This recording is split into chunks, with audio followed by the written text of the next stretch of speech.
Hi guys, it's Miss Fernandez. Welcome back. We are going to be reading a new book today and with new word work.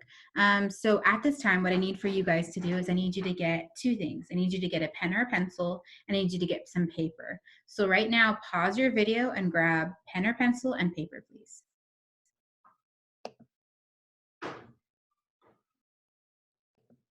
Awesome. So if you're back, you have your pen and pencil and you're ready to get started. Today we are going to be reading a new book called Kid Inventors. So right now, just like stop and think what this book might be about. Just take a brief prediction. Okay, awesome. So now we are going to take a look at our word work. Just like we did last week, we are going to do our word work first. Usually I know that when we're working together in our groups, we usually do this last. But we're going to start doing it first because it gives us a chance to talk and look for that stuff inside of our text, okay? So the sentence that I have here is, many of Chester's neighbors worked with him. So the question I want you to ask yourself is, what is this word neighbors talking about? Whose neighbors are we talking about here? Well, we're talking about Chester's neighbors, right? So what this is called, these are called possessive nouns. When someone owns something or something belongs to someone else, these things are called possessive nouns. So in this next slide, this is when I want you to use your pencil and your paper, and we're going to take some notes on what possessive nouns mean. So at the top of your paper, write down possessive nouns. Possessive nouns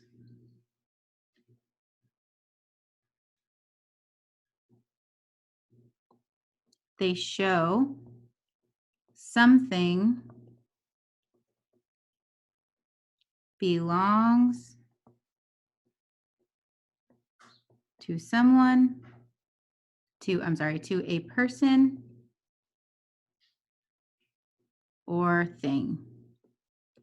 If you need more time to write down this definition, pause the video right now. I'm going to give you guys like 5 seconds to write. If you need more time, pause your video, okay? So we are going to take a look at some examples of what possessive nouns mean. Remember, possessive nouns mean that it's showing that someone owns something else. And the way that you do that, sorry, there's a phone someone's calling. Okay. The way that you do that is that there's usually an apostrophe S to show me. So in this first example I have Kamani's book was inside her backpack. So who owns this book? Well, Kamani does, right? And I know that because there's an apostrophe S, and also because it's talking about something that she owns. Something else here, I asked Lauren's mom if I could FaceTime her, because that's the reality that we're living right now, right? We can't go out and play with friends. We have to call them or Zoom them or FaceTime them. So in this case, I asked Lauren's mom if I could FaceTime her. Whose mom is this? Whose mom is it? It's Lauren's mom, right? Lauren, that person belongs to Lauren, right? She's not my mom. She might be like a mom to me, but she's not my mom. That's Lauren's mom. Marco's hair was combed very neatly. So this sentence is about whose hair? It's about Marco's hair. It belongs to him. So these are possessive nouns. These nouns say, hey, that's mine. So for instance, if I were to take this book from Kamani's backpack, she could come and say, hey, that's mine. If I was talking to Lauren's mom and she got jealous, she might say like, hey, that's my mom. But you can talk to her, but she's my mom. Marco's hair was combed very neatly. If they're playing with someone's hair and they don't want their hair to be played with, they have a right to say, don't play with my hair because that's his. He would say, hey, that's my hair. Okay, that's what possessive nouns mean. They belong to someone else. So your word work challenge today is, as you are reading today, I want you to see if you can find any of these possessive nouns. I'm not asking you to write them down. I'm not asking you to do anything. I just want you to notice them. Say, hey, that's a possessive noun. Tomorrow we'll have more work on that. Okay, but that was just a brief introduction of what we're reading about, and that's possessive nouns. Okay. Another skill that we are going to be reading about today is something called cause and effect. And we're about to jump right in there. But before we do that, we need to know kind of what this book is about, right? Like what's the point of this book?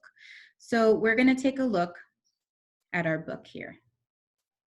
I can get this going. All right. So we're going to take a text walk and a picture walk to make an estimate, to make a guess of what this book is going to be about. So remember from last week, we talked about how different types of ideas are presented through titles. So the title of this book is called what? Kid Inventors. Well, that's giving me a hint that this is probably going to be about what? Inventors, right? Let's keep looking at the pictures to see if I'm right. Oh my gosh, this picture is also showing me a student or a kid who's using a screwdriver to complete this invention. They're making this new gadget for people to use. So I can make the prediction that this book is probably going to be about the different types of inventions that were created by kids, because all of my titles are kids power and different things like that. So that's just a prediction. So now we're going to jump in and we're going to look at two inventions that people have created in the past. So here I have a computer and I have a bicycle. I want you to just pick your favorite invention. Out of these two, which one do you appreciate more?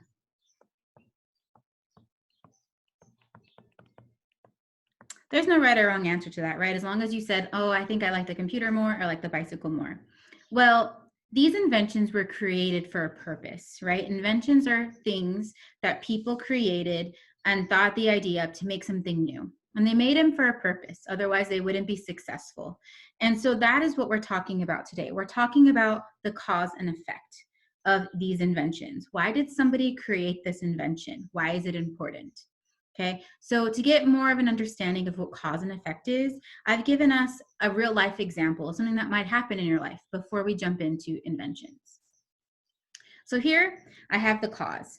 The cause is the reason why something happens. It says, this is happening, this is why something else happened. And the effect is what they do because of the cause, all right? So the cause I gave is, I left the water running in my bathtub. Well, if I leave the water running in my bathtub, what could happen as a result of that? What could happen? Well, I could flood my house, right? Could flood my bathroom because Miss Fernandez forgot to turn off her bathtub. So those are things that go hand in hand. The cause is why something happened. In this case, the water being left running. That was my cause, and the effect was that it flooded my bathroom, okay? So cause and effect go hand in hand. That's why my arrow is impacting this to create an explosion or something to happen, okay? So you are gonna get something that looks like this on your Google Slides today, and it's just gonna have you type in some cause and effect. So the cause, remember, and effect. When one event causes another to happen. It started to rain, so I got wet. Cause is the why it happens, and the effect is what happens. So an effect that we have here, got to change it so that I can type. An effect that I have on those inventions that we just saw were that someone created the bicycle.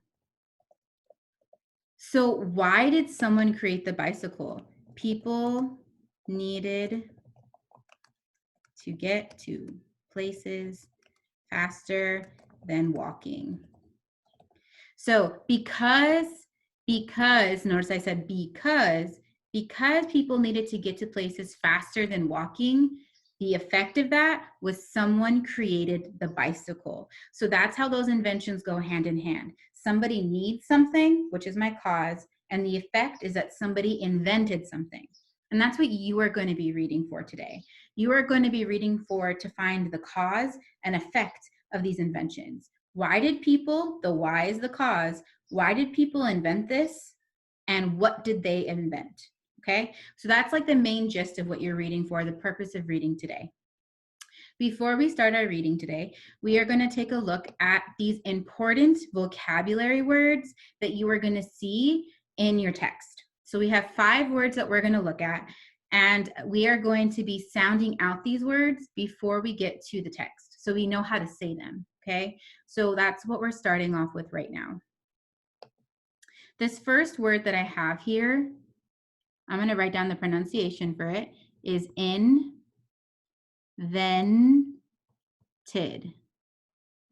When I put all of that word together, I get invented. But remember, it's important for me to break up these words so that I can say them correctly. This next word I have is I. This is going to have a long I sound. And this next part, CE, is actually going to sound like an S. Device. This next word I have is patent. Patent. This word sounds exactly like it's spelled. There's no tricks like there is in this word. This next word, version.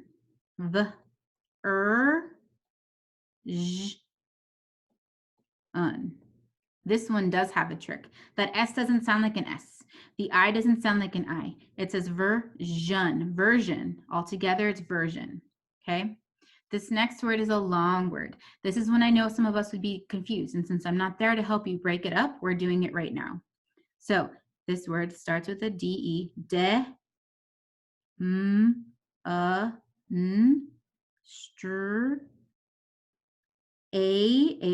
has an A sound, tid. When I put it all together, demonstrated, all together it's demonstrated. This is a long word. That's why I broke it up. Right now, I am demonstrating to you how to say these words. Okay, so we're going to take a look in our book now, and we are going to actually see these words in our text so that we can make sure that we have said it all correctly. Okay, so the first word that we sounded out together was this word invented. So what does this word invented mean? Do you know what this word invented means?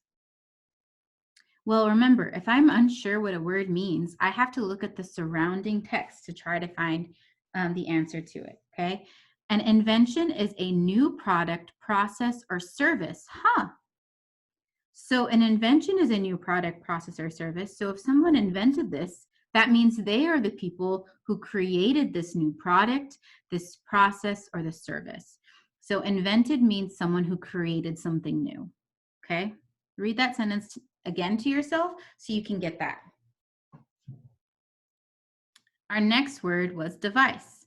Another 12-year-old, Margaret Knight, invented a safety device for factory workers. Well, if she invented something, that tells me that this word device just means a new gadget, right? It's a new gadget, a new thing for people to use. And why did they use it for? They used it for safety reasons.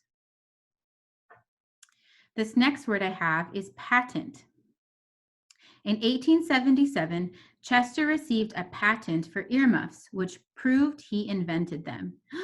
So I know that this word patent means that it's proven that he invented it. It's like a little certificate that says, hey, Chester, you did all this hard work and here's the proof, okay? So patent just means proof.